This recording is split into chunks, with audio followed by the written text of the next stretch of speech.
Hi, Assalamualaikum. Hi, my name is Umu. And my name is Hanis. Today we are going to talk about the fallacies. What is fallacies?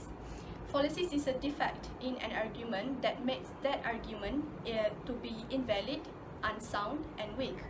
So today we will touch about three types of fallacies, which are moral equivalence, red herrings, and post hoc fallacies.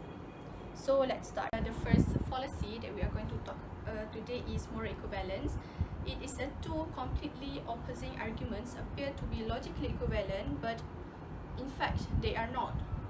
So that is one example that we can relate to this fallacy, which there is one tweet that shows people collecting the trash and cleaning the area after the ICERT rally. So last week we have the ICERT rally, right?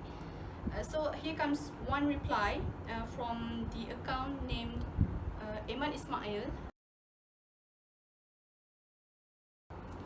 Okay, so I would say this argument is not valid because the people who joined the rally comes from all states, right?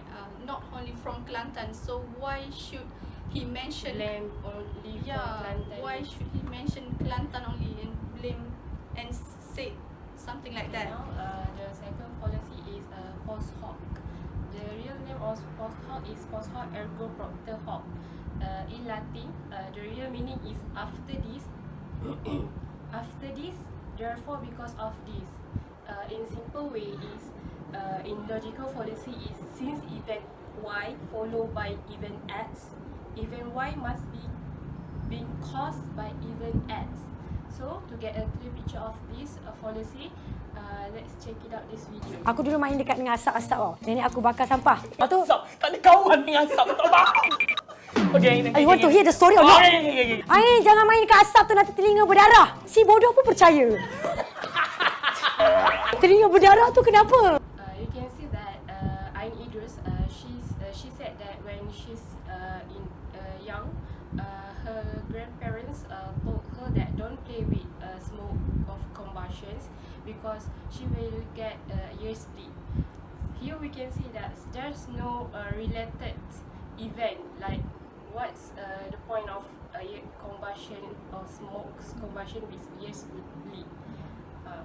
Smoke doesn't have anything to do with ears, right? The next is red herring fallacies. So what is red herrings? Red herring is something that mislead or distract from relevant or important issues. This fallacy is usually used by the politicians.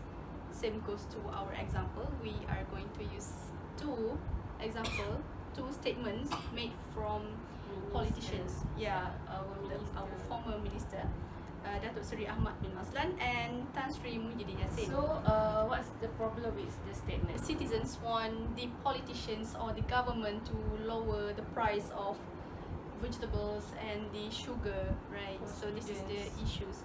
Yes. And what the ministries suggest, plant the vegetables by themselves. Of course, it's kind of out of mind, which is you know, when we rent a house, we don't have any kind of place equipment. Equipment.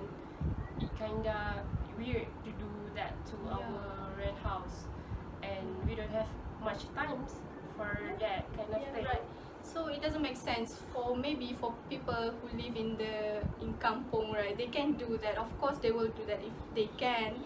But for people who live in Rural. in this urban area like KL, so where do they want to plant those vegetables? The second one is from Ahmad Maslan. He said that 1 kilogram of sugar can make 100 glass of teh tarik.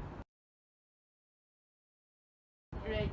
So first of all, we don't use sugar to make teh tarik. We use condensed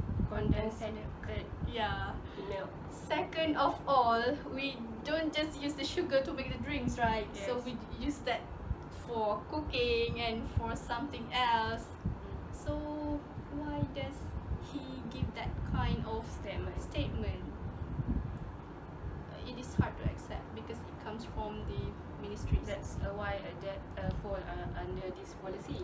Yes. Come to the end. So the conclusion is Okay, the study of policies is actually the study of logic in argument. So why do you think it is important to learn policies? yes. Why? Because you cannot jump into conclusion. Policies teach us that we want to do argument, but we need to have true premises. Yeah, we need to avoid those fallacies in our argument, or it will make our argument invalid. That doesn't make sense. Right? So other than that, it provides you with foundation for evaluating and critiquing other arguments as well. So for example, as the second example that we use, the politicians that use very Illogical statement to, Yes. I mean, it's kind of stupid.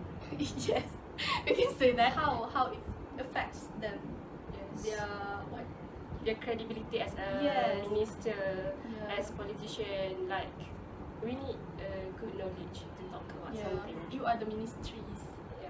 you are the ministers, you have to understand what happens with Is it like is a basic thing to know that we need milk to make teh tarik. not sugar. Okay, So I think that's all from us. Bye. bye.